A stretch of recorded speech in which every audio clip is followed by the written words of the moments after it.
유튜브 시청자 여러분 안녕하십니까. 차 한잔에 돌아온 도담의 시간입니다. 방사님 모셨습니다. 방사님 안녕하십니까. 안녕하십니까. 예, 오늘의 주제는 원효대사의 일심과 화쟁이라는 주제를 가지고 돌아온 도담을 나누어 보도록 하겠습니다. 이 방사님 여기가 어디입니까? 여기가 어디냐면요, 예, 바로 여기입니다. 여기. 예, 경상남도 양산시 천성산길 772 조금만 더 있으면 나옵니다. 또 나옵니다. 예, 727-8이네요. 여기가 어디냐 하면은 천성산 원효암이 되겠습니다. 암자 천성산 원효암, 거기를 좀 전에 갔다 왔거든요. 갔다 왔는데 저쪽 방향에 있습니다. 제가 손가락 가리키는 방향에 있는데, 이 천성산이 920m인데 최고 높이가 920m입니다. 근데 그 920m에 한 8분 응선점에 있답니다. 그럼 한 700m에서 뭐 750m 정도 뭐 그쯤 되는 것 같습니다. 근데 차가 지금 현재 여기가 원효암에서 800m 떨어진대요. 차가 한 100대 정도 들어갈 수 있는 널찍한 공터가 있습니다. 예, 짜게 들어가면 한 100대 들어갈 것 같습니다. 예, 지금 안개, 비가 오는 관계로 안개 비슷하게 끼어 있습니다. 오늘이 5월 5일 어린이날인데, 예, 부산과 그 인근의 양산, 지금 여기는 양산인데 비가 많이 오는 관계로 어린이날이 참 흐린 어린이날, 비 오는 어린이날이 되었습니다. 그래서 여기 제가 이제 전성산 원효하면은 제가 오자 해서 이제 왔는데요. 왜냐, 여기가 이 원효 스님하고 인연이 있는 곳입니다. 원효암이니까 확실하게 이제 당연히 원효 대사하고 관계가 있어야 되는 곳이겠죠. 근데 산 이름이 또 그 원효 스님과의 인연을 증명을 해주고 있습니다. 이 천성산의 한자가 어떻게 되느냐, 일천천자, 성인성자, 묘산자, 그렇습니다. 그 1,000명의 성인이 머물렀던 산, 뭐 그런 의미인데, 그 1,000명의 성인이 누구냐? 원효 대사가 아니고 중국에서 온 스님들입니다. 이 중국에서 온 스님들이 1,000명이 이 해동, 예, 신라, 이 천성산으로 와서 이 원효 대사에게 가르침을 받았답니다. 무엇을? 화엄경에 대해서, 화엄경에 대해서 이 원효 대사에게 중국에서 온 1,000명의 스님들이 가르침을 받았다. 그 가르침 끝에 득도를 해서 성인이 되었다. 그래서 이 1,000명의 성인들이 머물렀던 산이다, 천성산이다, 이렇게 되었답니다. 예, 그러니까 이 원효 스님하고 인연은 그냥 암자만 있는데 하고는 조금 이 급이 다르죠. 여기가 이제 상당히 격 혹은 급이 높은 원효 스님과 인연이 있는 그런 곳이 되겠습니다. 그래서 제가 왜 그러면 여기를 오자 했느냐, 원효 스님의 사상을 기왕이면 원효 스님하고 관련이 많았던 곳, 즉 인연이 깊었던 곳, 예, 그런 곳에서 하면은 좀 더 이제 뜻이 깊어지지 않을까, 뭐 그런 생각입니다. 예, 짧은 생각일지 모르지만 뭐 그런 생각으로 왔습니다, 여기에. 근데 오는 날이 뭐 장난이라고, 가는 날이 장난인가? 오는 날이 비 오는 날이네요. 그루미데이, 레이니데이. 예, 비 오는 날이 되어서 뭐 그런 대로 멋진 풍광이 만들어지고 있기는 있습니다. 뭐 맑은 날도 좋지만은 이런 날도 뭐 그런 대로 봐줄만 하네요. 어쨌든 간에 뭐 이런 상황에서 제가 이 달리는 법당, 예, 차 안에서 또 이렇게 말씀을 드리게 됐습니다. 자, 그러면 우리 원효 대사의 사상은 딱 이렇게 압축을 시켜버리면은 일심과 화쟁, 뭐 이렇게 볼 수가 있거든요. 그래서 일심은 이제 소위 말하는 대성기신론, 예, 대성사상의 엑기스를 담고 있다고 하는 대성기신론에 나오는 1심, 2문, 3대의 그 1심과도 같다고 볼 수 있겠습니다. 예, 풀어나가는 방식이 이제 약간은 다르긴 해도, 큰 테두리에서 보면은, 이 대성기신론의 이 1심과 원효대사 1심은 일맥상통한다고 볼 수 있고요. 원효대사가 이제 이 지은 책들이 이 100여 종류의 120여 권이 된다라고 이렇게 전해 내려오는데, 지금 남아 있는 거는 뭐 20부에 22권이다 이렇게 되어 있죠. 근데 그 중에 뭐가 들어 있느냐? 대성기신론소, 대성기신론 별기, 예, 이게 있습니다. 그래서 대성기신론 쪽에 이분이 뭐 7종류의 논문을 남겼다, 연구서를 남겼다 이렇게 되어 있는데, 지금은 이제 2권만 제가 캐치한 거는 2권인데 뭐 더 될지도 모르겠습니다. 어쨌든 간에 이제 그쪽으로 이제 핵심 저술에 들어가는 그런 부분들이 있다라는 것입니다. 자, 거기에 이제 또 하나가 주목을 해봐야 될 게 뭐냐면은, 여기 이 천성산에서 가르친 화엄경, 예, 이 화엄경에 대해서 또 우리 원효대사가 이 화엄경 송가 뭐 그런 게 있죠, 그죠? 예, 또 이제 법화경소도 있고, 예, 그렇습니다. 그래서 요 두 경전도 이 원효대사가 연구를 했다라는 이제 증거죠. 또 열반경 종룡가, 열반경에 이제 핵심되는 사상 뭐 그런 식으로 해서 또 이제 제목을 열반경 종료라고 달고, 또 거기에 대해서 이제 내용을 쭉 전개시켜 놓은 게 있죠, 그죠? 그래서 열반경 사상에 대해서 이제 잘 알고, 또 화엄경 사상에 대해서도 잘 알고, 또 법화경 사상에 대해서도 잘 안다라는 겁니다. 이분이 교종에 있어서 양대산맥이 화엄종과 천태종이죠, 그죠? 예, 그 화엄천태와 또 별개로 또 중요한 어떤 이 교학이라고 우리가 이렇게 내세울 수 있는 게 열반경, 예, 열반경 쪽이죠. 그래서 요 이제 대성불교의 뭐 주요한 이 세 가지, 여기에 대해서 이제 이미 이분은 통해 있다, 능수능란하게 이렇게 자기가 이렇게 이 전개를 시킬 수 있다라는 겁니다. 근데 이제 이 반야 사상, 예, 빼놓을 수 없는 반야 사상에 대해서는 어떤가? 뭐 그쪽에서도 뭐 정통했다고 봐야죠.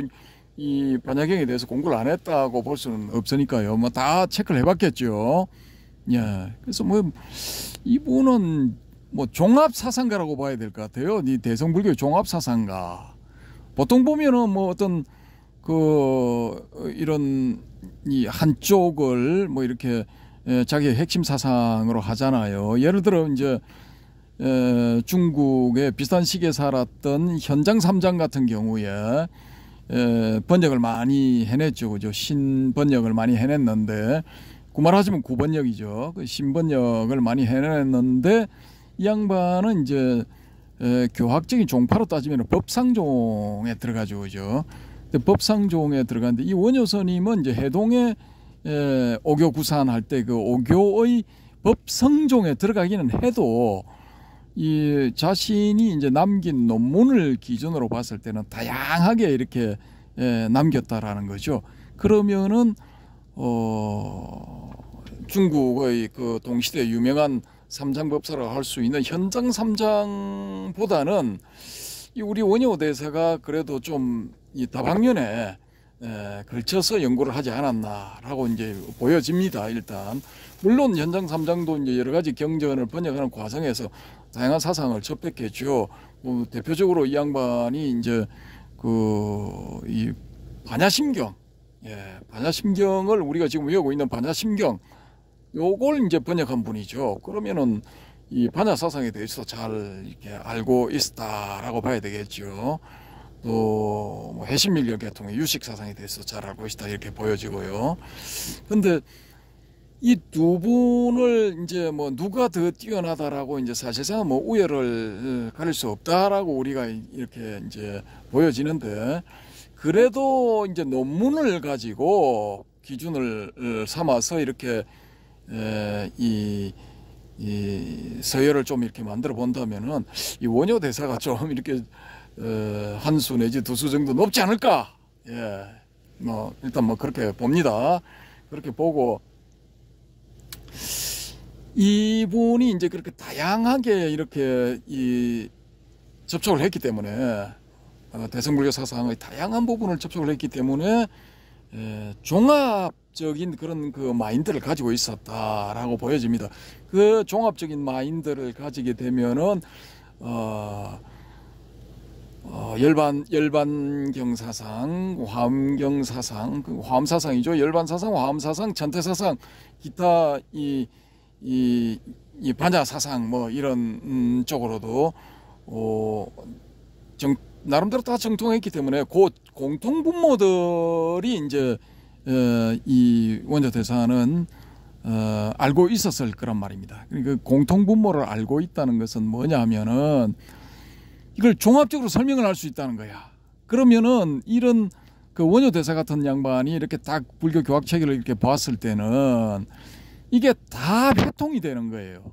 양반한테는 반야사상에 예를 들어 공자 하나를 딱 던져주면은 이 공을 가지고 반야사상만 해석을 해내는 게 아니라 열반사상, 화엄사상, 법화사상, 천태사상, 또 이 밀교사상, 뭐 밀교 쪽도 좀 이렇게 되어 있었다고 봅니다. 왜냐하면 그것도 밀교 사상가들이 활동을 하고 있었거든요. 원효스님 당시에 명랑스님도 있고 뭐 몇 분이 계시더라고요. 주요한 그 밀교 사상의 대가들이 좀 계셨더라고요. 제가 파보니까 좀 있어요.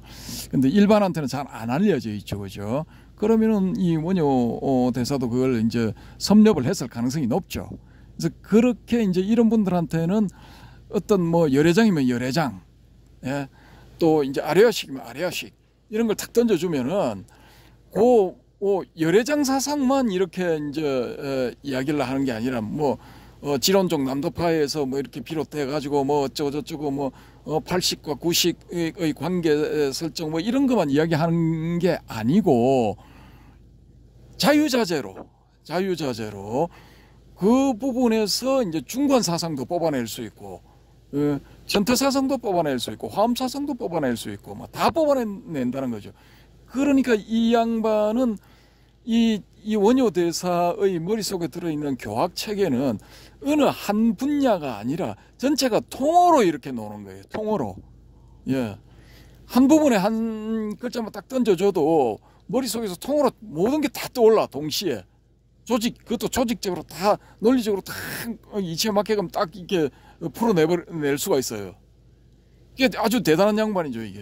이 불교라는 이 분야에 있어서는, 특히 대승불교 분야에 있어서는 타의 추종을 불허하는 그런 독보적인 존재, 예, 라고 볼 수가 있겠죠. 그래서 이제 이 원효 스님 같은 경우에는 백부논주라고 이렇게 이제 불리기도 했답니다. 백부논사가 아니라 백부논주, 백부의 그 불교 논리의 주인공, 주인, 예, 이렇게 불렸답니다. 그리고 또 이제 고려 숙종 때 뭐 12세기 말경 한 1100년쯤인가 뭐 곧 좀 앞인가에 양반한테 이제 이 고려 숙종이 이 화쟁국사라는 대성 화쟁국사인가 뭐 이 존호를 이렇게 바칩니다. 그래서 그때부터 이제 공식적으로 이 양반은 이 원효 대사는 화쟁국사라는 이 아주 명예스러운 이런 그 별칭을 가지게 됩니다. 이 화쟁국사라고 붙인 거는 아까 제가 말씀드린 대로 이제 사상적으로 다 통했다는 거예요. 전부 다 통했다는 거고, 그렇게 통했기 때문에 교종에 두루두루 통했기 때문에 그걸 이제 신문 화쟁론이라는 책 제목이 대변하듯이 모든 그런 이 대성불교의 사상을 다 이렇게 이 화쟁이라는 건 부딪히는 부분이 없이 아주 부드럽고 이 적확하게 정확하게 다 이렇게 풀어낸다는 거예요. 풀어낼 수 있다는 거예요. 우리는 이 능력이 안 되는 사람들은 이제 사상적으로 전개를 해 들어가다 보면은 이게 부딪히거든요. 부딪히는데 이분은 그걸 다 이렇게 부드럽게 요리를 해낼 수가 있어. 그러니까 이 신문의 어떤 사상들을 모아서 그걸 화쟁이라는 하나의 요리로서 만들어낼 수 있는 능력자라는 거죠. 대단하지 않습니까? 지금 제가 이제 두루뭉술하게 이렇게 말씀을 드리는데 이거 들어가면 복잡해지기 때문에 이렇게 말씀드릴 수밖에 없어요. 근데 이 모든 이분 사상들의 근저에 있는 핵심이 뭐냐면은 일심. 예, 일심이 항상 이분은 근저에 있다라는 겁니다. 그럼 이 일심이 왜 그러면은 이 원효 사상의 근저에는 일심이 있을 수밖에 없느냐?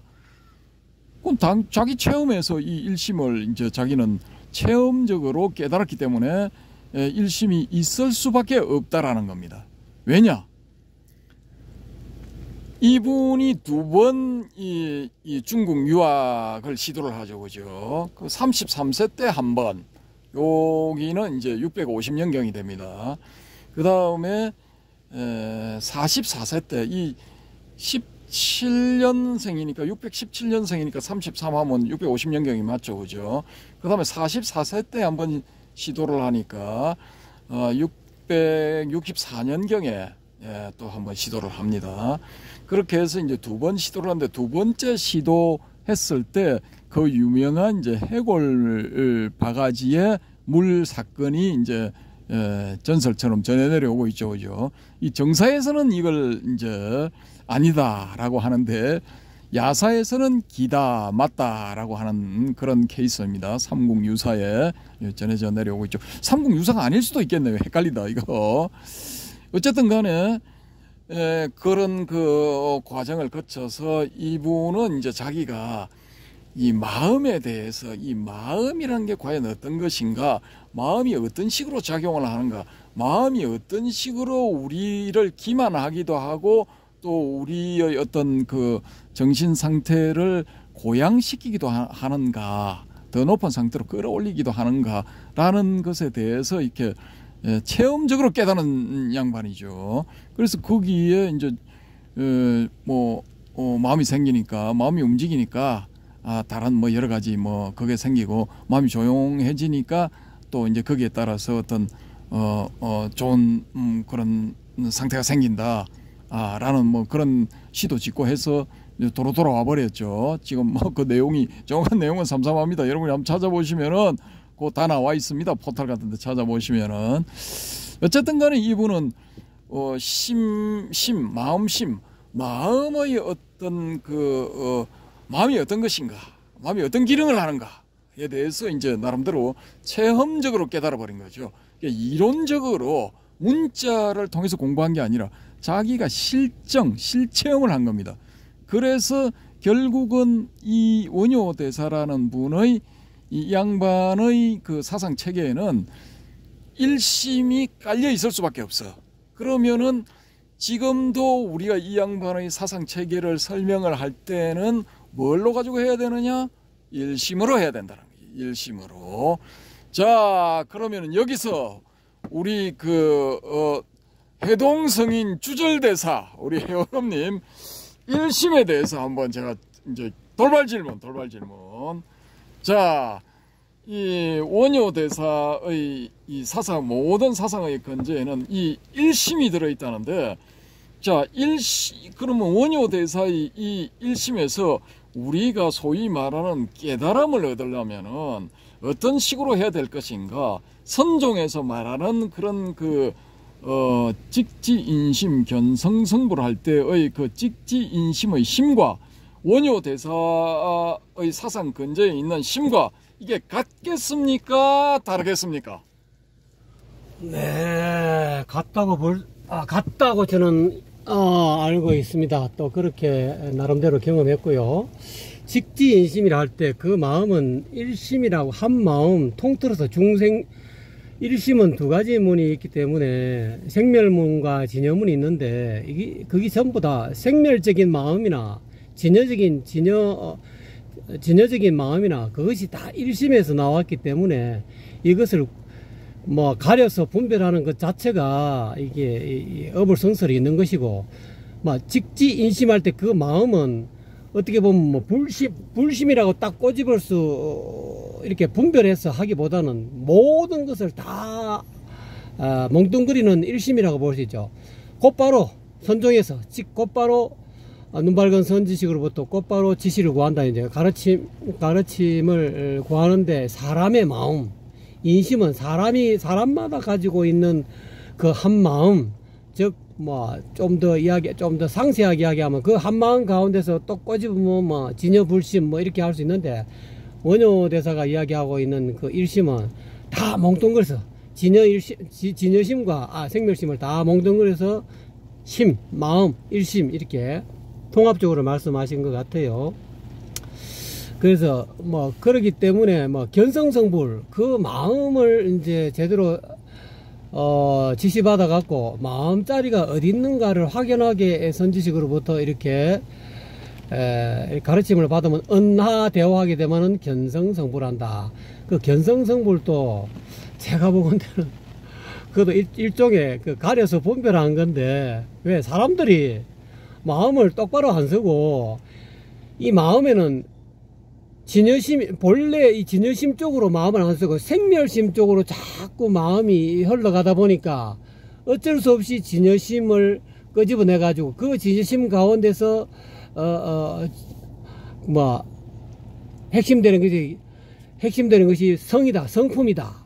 마음의 진여를 이제 성품성자로 표현한 것이고, 성불한다. 이것도 이제 뭐 삼조 성찬돼서 신신명을 따지면은 뭐 가려서 단막청에 뭐라고 앞에 나와서 뭐 단지 뭐 지극한 돈은 뭐 어렵지 않다. 다만 가려서 유염간태 가려서 분별하는 마음만 사라지면 그것이 부처다 이 말이죠. 근데 이제 그 왜 그러냐면 가려서 분별하는 그 마음 자체를 내려놓으면 본래가 일심 그대로다는 거예요. 일심 그대로인데 그 가운데서 사람들은 일심에는 두 가지 면이 있다는 것을 간과하기 때문에 일반 중생들은 그 생멸심만 자기 마음인 줄 안다는 거지. 그게 아니고 그 생멸심은 파도로 따지면은 거대한 그 바닷가의 파도 가운데 위에 치는 그 부서지는 그 생멸심은 파도일 뿐이지만 그 밑에는 건조에는 유효하게 파도치지 않는 그런 진여의 마음이 있다는 게, 진여의 마음을 사람들은 깨닫지 못하고 그냥 생멸의 마음만 깨닫고 그것을 자기 마음이라 여기지만은 서가모니 부처님은 그것이 전부 다 공하다. 그래서 초기 불교에서는 그것을 전부 다 이 현상계의 어떤 그 오온을 끄집어내 가지고 그런 마음은 다 생멸심이다, 공하다. 거기에 끄달리지 마라. 그거를 그래서 이야기하고 있는 그 생멸심이 텅 비었다라는 것을 깨달으면은 바로 그냥 성불이다. 그걸 확연하게 알면은 일심의 본체를 한쪽 면만 보지만 양쪽 면을 다 이렇게 봤을 때, 입체적으로 봤을 때 그것이 곧 성불이라는 거예요. 성불이라고 이게 언어적으로 표현했을 뿐이지 실질적으로는 성불, 본래 제가 옛날에 해인사 군종 장교 해인사에서 군종 우리 조계종에서는 군종 장교 후보생들이 모여가지고 그 법문을 듣고 또 이렇게 군종 장교 준비를 하고 있는데, 거기서 어느 스님인데 누군지 모르지만은 그 양반이 그 스님이 그런 말을 하길래 본래 성불이란 말을 한번 하시더라고요. 그거 내가 본래 성불이면 뭐 닦을 게 뭐가 있어. 근데 왜 저런 말을 자꾸 하지? 근데 그때는 제가 그 말을 뭐 질문할 것도 아니고 했는데, 지금 와서 말 듣고 보니까 그래, 이 망심 하나만 가려서 분별하는 이 망심 하나만 내려놓으면 뭐 부처를 구할 것도 없고 있는 그대로가, 우리가 지금 보고 눈으로 지금 비가 오는 이 사바세계 자체가 연화장 세계가 아닌가. 그래서 원효대사가 이야기하고 있는 그 일심과 직지인심의 그 마음은 똑같다는 거죠. 일심인데 그거를 또 직지인심에서 그 인심을 뭐 중생심이다라고 또 분별해서 하면은 뭐 중생심이 포함되어 있는 거니까요. 뭐 이렇게 볼 수도 있고 저렇게 볼 수 있는, 저는 직지인심이라 할 때 그 마음은 일심이라고 저는 또 주저리 했습니다. 예, 감사합니다. 뭐 일단 같이 보시네요. 저는 이제 조금 다르거든요. 좀 왜 다르냐면은 이 원효 대사가 지난 시간에 한번 이제 말씀을 드렸는데, 원효 대사와 의상 대사는 이 선종에 대해서 알고 있었을까? 저는 좀 무지하게 궁금했거든요. 우리 한반도에서 전개될 때는 오교가 먼저 생기고 구산이 나중에 생긴단 말입니다. 오교는 660년경에 이제 백제가 멸망하고 반도의 이제 남부 지역, 어떤 분들은 이제 대륙 그 삼국을 주장하는 분들은 이제 부인하시겠지만은, 일단은 이제 반도 삼국이라고 해봅시다. 이 반도 삼국의 남부 지역을 통일을 했을 때 그 무렵에 이제 오교가 서서히 형태를 갖추어 간단 말입니다. 그렇게 해서 이제 668년에 고구려도 이제 이 멸망을 시키고 고구려 남부 지역 거기 일부분을 이제 편입을 시키죠. 그렇게 해서 이제 통일 신라 시대에 가면은 오교가 이제 꽃을 피우고, 또 한 150년쯤 지났을 때 이제 신라 말기 시대가 되면은 요 7세기 8세기 후반입니까? 8세기 후반 뭐 이쯤 되면은 이제 구산이 서서히 이제 등장을 하게 되죠. 근데 이런 해서 이제 9세기, 10세기 이렇게 10세기 초반까지 한 100여 년 걸려 가지고 이제 구산이 성립이 된단 말입니다. 근데 요런 과정을 보면은 이 오교가 융성할 때 혹은 그 원효 스님이 이제 이 활약을 할 때는 오교가 성립될 그 앞부분의 시간이니까 전반기이기 때문에 선종에 대해서 저는 이제 몰랐을 가능성도 있다라고 이렇게 봅니다. 몰랐을 가능성. 왜냐하면은 지금 우리가 봤을 때 이 중국의 선종이 특히 남종이라는 것이 유명하고 막 이렇게 대단했던 것처럼 이렇게 우리가 볼 수 있지만은, 실제로 이제 그때 당시에 6세기 하고 이제 7세기 초반 이럴 때는 이 해능이라는 양반은 전 덧보잡이었다고 봐요. 덧보잡. 뭐 지역에 뭐 저기 변방 산골짜기 뭐 중원에서 봤을 때, 낙양과 장안에서 봤을 때는 이거는 이게 아무것도 아니야. 아무것도 아닌 거예요, 이거. 오히려 뭐 어느 문서에 이 사람의 이름이 남는다면은 그게 더 이상한 거야. 예. 흔적이 없어야 돼. 왜냐? 그때는 미미한 존재였기 때문에. 그러면은 우리 신라성들이 중국에 유학해서 중국에 유행하고 있는 당시의 어떤 사상서들을 가지고 올 때, 그때 이제 이 지금 우리가 알고 있는 선종의 초조, 2조, 3조, 4조, 5조, 6조 하는 이 사람들이 남긴 그런 저서들, 사상을 담고 있는, 그들의 사상을 담고 있는 저서들을 가지고 왔을 가능성은 저는 거의 없다고 봐요. 거의 없고, 오히려 화엄종, 또 이 천태종, 또 열반종, 법상종, 예, 요런 쪽, 또 이제 지론종, 이런 쪽의 문서들은 가지고 왔을 가능성이 굉장히 높아요. 이거 뭐 질서정연하게 종파의 초조들이 저술들을 제법 남겼어요. 뭐 2조나 3조 가서도 그런 것들이 많이 형성이 됐거든요. 그러니까 그런 것들은 활발하게 가져왔을 가능성이 있다라는 겁니다. 가령 예를 들어 가지고 그때까지만 해도 대륙에 이제 고구려, 백제, 신라가 있었다라고 가정을 하면은, 이건 뭐 그냥 엄청나게 활발한 교류가 있다고 볼 수가 있다고요. 그렇게 보면은 남쪽에 있는 아주 미미한 존재인 선종 중에서 남종 같은 경우에 이 관련된 문서를 입수했을 가능성이 있다고 보거든요. 그런데 만약에 이미 원효 스님이 활동할 당시에는 주 무대가 삼국의 주 무대가 반도였다 할 것 같으면은 이 지금의 한반도에서 주 무대로 삼아서 활동을 했다라고 우리가 가정을 해보면은 아주 미미한 존재에 불과했던 그 남종에 대한 정보는 거의 없었을 거라고 봅니다. 거의 뭐 그런 사람이 뭐 움직이고 있다라는 그런 정보는 캐치를 했을지라도 그 위의 정보는 이제 거의 뭐 핵심 사상이라든지 뭐 이런 거는 캐치를 못했을 가능성이 높다. 저는 일단 그렇게 봅니다. 그럼에도 불구하고 이 양반이 신문화쟁론이라는 저술 같은 걸 통해서 소위 말하는 통불교, 모든 대승불교 사상을 하나로 통일하는, 일통하는 그 통불교의 사상, 그 근저에 일심으로서 다 이 밀어붙여서 염주알 꿰듯이 모든 사상을 꿰어서 회통시키는 그 능력은 충분히 가질 수 있었다라고 저는 보거든요. 뭐 아까 말씀드린 마음이 어떤 존재이며 어떤 그 기제를 가지고 기능을 하는가라는 데 대해서 자기가 실정적으로 체험을 했기 때문일 수도 있고, 또 화엄경 사상에 보면은 사종무예 사상이 나오잖아요. 이 이무예, 사무예, 이무예, 사사무예, 이사무예, 뭐 이게 네 개가 나오죠, 그죠? 그러니까 이 양반은 이제 그 중에서 최종 단계라고 할 수 있는 사사무예의 단계, 이것도 이제 이치적으로는 환하게 꿰뚫고 있다라고 일단 보고요.